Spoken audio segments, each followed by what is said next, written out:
Hello guys, welcome to heavy coding. तो guys, PHP blog project की series में आज मैं आपको बताने वाला हूँ कि इस टेबल के अंदर हम सर्च किस तरीके से ऐड कर सकते हैं और साथ ही साथ इस पेजिनेशन को भी हमें यहाँ पर लगाने की ज़रूरत ना पड़े। तो मेरे पास एक कमेंट आया था जिसके अंदर लिखा था कि आप इसमें सर्च को पेजिनेशन के साथ किस तरीके से बता सकते हैं। तो उसके अलावा मैं आपको आज एक नई चीज़ बताता हूँ जिसके अंदर क्या होगा कि हम इस टेबल में ना तो पेजिनेशन ऐड करेंगे ना सर्च बॉक्स ऐड करेंगे, वो सारी चीजें ऑटोमेटिक ऐड हो जाएगी जे क्वेरी के डेटा टेबल से। तो चलते आज उसी को सीखते हैं किस तरीके से हम आप इसको क्रिएट कर सकते हैं। तो आपको क्या करना है, यहाँ पर सबसे पहले आपको यहाँ पर डालना है dataTables.net। आपको यहाँ पर लिखना है dataTables.net। मैं इसका लिंक प्रोवाइड करा दूंगा आपको।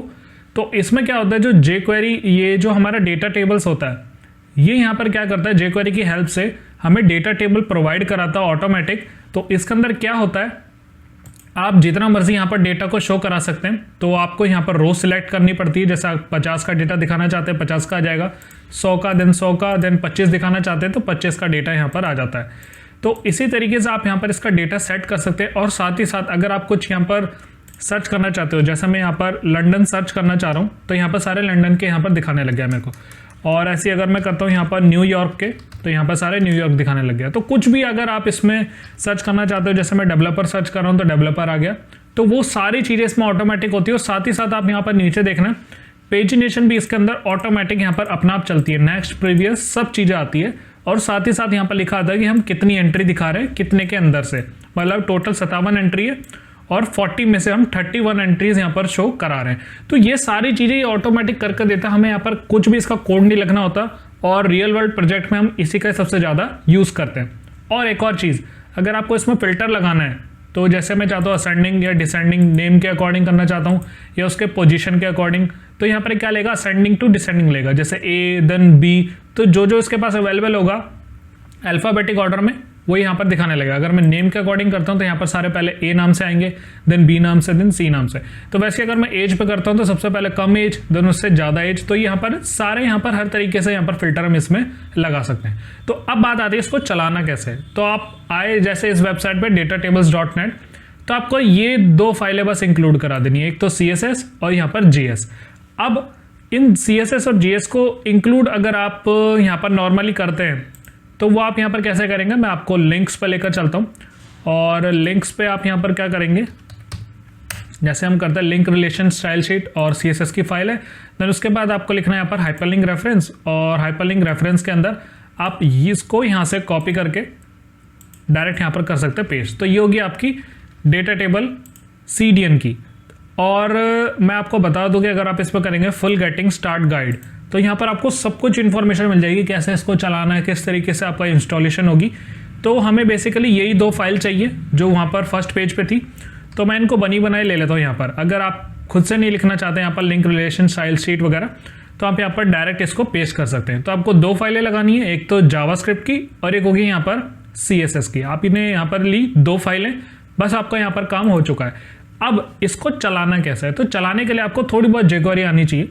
तो jQuery भी इतनी नहीं कि आपको पूरा सीखना पड़े, सिर्फ आपको ये कोड उठाना है, यहाँ पर लिखा हुआ है। और इस कोड को जिस भी पेज पे आपको इसका टेबल को चलाना है, तो मैं यहाँ पर कैटेगरी को दिखाना चाहता हूँ, तो आपको यहाँ पर सिंपली लिखना है स्क्रिप्ट जावास्क्रिप्ट और यहाँ पर इस कोड को पेस्ट कर देना है। इसके अंदर का jQuery का जो कोड है वो है कि जब हमारा डॉक्यूमेंट रेडी हो जाए, जो हमारा पेज रेडी हो जाए यहाँ पर, उसके बाद ये फंक्शन चले। तो इस फंक्शन के अंदर ही ऑटोमेटिक एक फंक्शन बना हुआ है डेटा टेबल नाम से।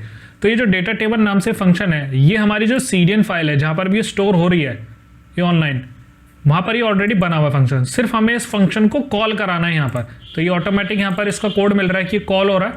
अब ये क्या है, सिलेक्टर कि किस चीज़ पे आपको इसको कॉल कराना है, तो हमें हमारे टेबल पे ही कॉल कराना है इसको। तो अभी मैं अगर इसको रिफ्रेश करूँगा तो आप यहाँ पर देखेगा कुछ भी चेंजेस नहीं हुए। बट अगर मैं इस टेबल का नाम रख दूँ, मैं कुछ भी यहाँ पर इसका नाम रख देता हूँ PHP टेबल, यहाँ पर इसका नाम रख रहा हूँ PHP टेबल। और इस टेबल की ID आपको यहाँ पर ऊपर पास करनी है। अगर आप यहाँ पर हैश यूज़ कर रहे हैं तो ID देंगे, अगर आप डॉट यूज़ कर रहे हैं तो इसकी क्लास देंगे। तो अभी के लिए मैं कर देता हूँ यहाँ पर ID और यहाँ पर आता हूँ। तो इस टेबल के अंदर एक ID एट्रीब्यूट लेकर मुझे यहाँ पर लगा देना है इस ID का नेम। चलते एक बार ब्राउज़र पे और कर देता हूँ उसका रिफ्रेश। तो यहाँ पर मेरे पास जो टेबल है वो नहीं आई है। अभी क्यों नहीं आई है, आपने यहाँ पर इसकी ID दे दी है PHP टेबल और आपने इसका jQuery का कोड भी लिख दिया। तो आपको एक चीज़ ये ध्यान रखनी है, जब आपको ये जावास्क्रिप्ट वाली फाइल लगानी है तो इसको आपको कहाँ लगाना है, फुटर में। जो आपके फुटर वाली जितने भी लिंक्स है आपको इसके अंदर इसको पेस्ट कर देना है। चलते एक बार ब्राउजर पे रिफ्रेश करता हूँ तो मेरे पास एक एरर जनरेट हो रहा है, मतलब आपकी वो फाइल अच्छे से चल चुकी है। तो अब जो एरर जनरेट हो रहा है वो क्या आ रहा है कि भाई ये जो डेटा टेबल एक वार्निंग दे रहा है कि जो आपकी PHP नाम की टेबल है इसका इनकरेक्ट कॉलम काउंट है।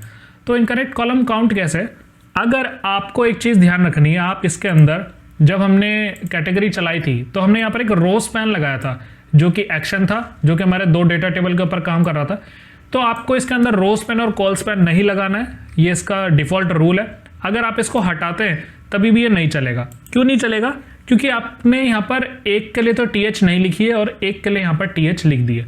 तो आपको ये भी ध्यान रखना है जितनी आपकी TH होंगी उतने ही आपके TD भी होने चाहिए, मतलब इसके अंदर आप TH को खाली नहीं छोड़ सकते। तो आपने एक के लिए तो लिख दिया एक्शन और दूसरे के लिए कुछ नहीं लिखा, तो आप यहाँ पर क्या कर सकते हैं, अपडेट करा सकते हैं यहाँ पर, और दूसरी TH क्या लिख सकते हैं, डिलीट, अपडेट और डिलीट, क्योंकि यहाँ पर क्या है 2 TD है, एक TD डिलीट का और एक TD है यहाँ पर अपडेट का। चलते एक बार ब्राउजर पर रिफ्रेश करता हूँ तो आप देखना आपकी टेबल यहाँ पर बिल्कुल बदल चुकी है। यहाँ पर देख सकते हैं वही चीज़ आ रही है, कितनी टेबल आपको यहाँ पर दिखानी है, डेटा 50 दिखाना, 100 दिखाना। अब ये काम क्यों नहीं कर रहा है मैं आपको दिखाता हूँ, क्योंकि हमने यहाँ पर खुद से पेजिनेशन अपनी लगा रखी है। तो इस पेजिनेशन को यहाँ से कर देते हैं बंद और ऊपर चलते हैं एक बार, और ये जो हमारा ऑफसेट और ये तो भी था, इस चीज़ को भी यहाँ से हटा देते हैं। सिर्फ हमें कैटेगरी दिखा दो जितनी भी है। रिफ्रेश करता हूँ तो 10 कैटेगरी मेरे पास यहाँ पर शो हो रही है ऑलरेडी, क्योंकि इसके अंदर डिफ़ॉल्ट होता है कि 10 दिखाएगा। अब यहाँ पर सारी 10 चीज़ें आ चुकी है और आप यहाँ पर देख सकते हैं पेजिनेशन भी अकॉर्डिंग लग चुकी है इसकी। अब मैं यहाँ पर दिखाना चाहता हूँ 25 टेबल, तो 25 के लिए हमारे पास इतना डेटा है ही नहीं, हमारे पास है 10 का डेटा। तो एक बार चलते हैं और इसके अंदर मैं थोड़ा और डेटा यहाँ पर कॉपी करके पेस्ट कर देता हूँ। तो चलते हैं, हमारा जो ब्लॉग वाला टेबल है इसी के अंदर जो हमारी कैटेगरीज है इसमें से कोई एक कैटेगरी को यहाँ पर कर देता हूँ कॉपी और यहाँ पर कर देता हूँ गो। तो यहाँ पर एक बार हॉलीवुड की 2 हो चुकी है। चलते एक बार ब्राउज़र पे फिर से रिफ्रेश करता हूँ तो अब आ चुका है यहाँ पर 10, बट नीचे लिखा आ रहा है 11 एंट्रीज में से मैं कितनी दिखा रहा हूँ, 10। तो चलते एक बार इसको 25 कर देते, तो हमारे पास आ गई 11 एंट्री। अगर मैं इसको वापस से 10 कर दूं तो आप यहाँ पर देख सकते हैं कि सेकंड पेज के लिए मेरे पास ऑप्शन आ चुका है, जो कि नेक्स्ट पे भी आ रहा है और प्रीवियस पे भी आ रहा है और 1 और यहाँ पर 2 पे भी यहाँ पर ये मेरा चल रहा है। तो गाइस देखा आपने किस तरीके से काम कर रहा है। और जैसे मैंने आपको बताया था कि इसको सॉर्टिंग करनी है आपको, तो मैं क्लिक करता हूँ तो अब ये डिसेंडिंग टू असेंडिंग जा रहा है, दोबारा क्लिक करता हूँ तो असेंडिंग टू डिसेंडिंग, वैसे ही नेम के अकॉर्डिंग। तो पहले B then E then H alphabetically. अब मैं इसको हटा दूँ तो जैसे हमने ऑर्डर बाय ID करा हुआ है इसको, तो वैसे ही इसका ऑटोमेटिक यहाँ पर शो हो रहा है। एक बार पेज को कर देता रिफ्रेश, वापस वैसा ही हो गया। दूसरी चीज़, अब इसके अंदर मुझे कुछ सर्च करना, तो मैं यहाँ पर कर देता हूँ सर्च हिल स्टेशन।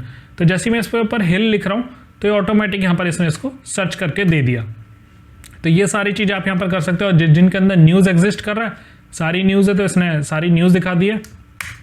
मैं यहाँ पर इसके अंदर करता हूँ हेल्थ, तो हेल्थ वाली न्यूज़ इसने यहाँ पर शो कर दी मेरे को।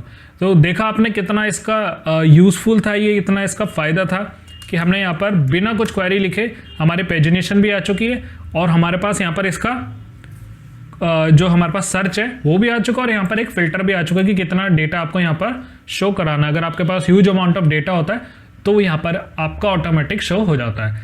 अब इसके अंदर पहला तरीका ये था कि आप CDN फाइल लगा सकते हैं इसके अंदर। बाकी दूसरा, अगर आप इस पर क्लिक करेंगे तो यहाँ पर खुल के आता है कि आप इसको लोकल में कैसे इंस्टॉल कर सकते हैं। तो ये लोकल में इंस्टॉल करने के लिए आपने जैसे अपनी फाइल को डालते हैं ना, ये जैसे आपकी लोकल की फाइल थी, जैसे आप यहाँ पर इसका पाथ देते हैं वैसे ही आपको सिर्फ पाथ देनी है। आपको फोल्डर लिखना है और उस फोल्डर के अंदर आपकी जो फाइल होगी, जैसे डेटा टेबल नाम के फोल्डर के अंदर datatable.css, तो वही सिर्फ हाइपरलिंक रेफरेंस आपको पास करना है।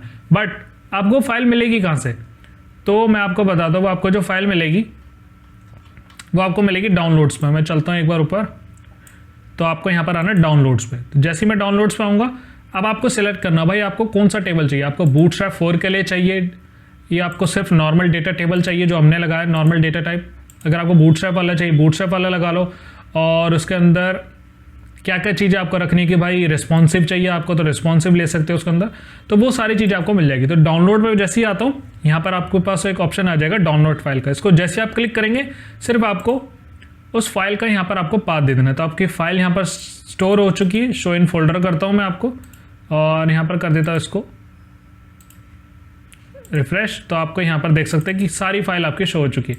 CSS की फाइल ये रही डेटा टेबल की, और JS की फाइल ये रही। सिर्फ आपको जो मेन फाइल है डेटा जो इसमें दे रखी है यहाँ पर datatable.min.css और datatable.min.js, सिर्फ आपको 2 ही फाइल को इंक्लूड कराना है। तो यहाँ पर है datatable.bootstrap.min.js। तो यही सारी फाइल आपको इसी के अकॉर्डिंग लगा देनी है। तो आई होप आपको समझ आया होगा किस तरीके से मैंने इसको अप्लाई करा था। वही सारी तरीके से आप इसको चला सकते हैं।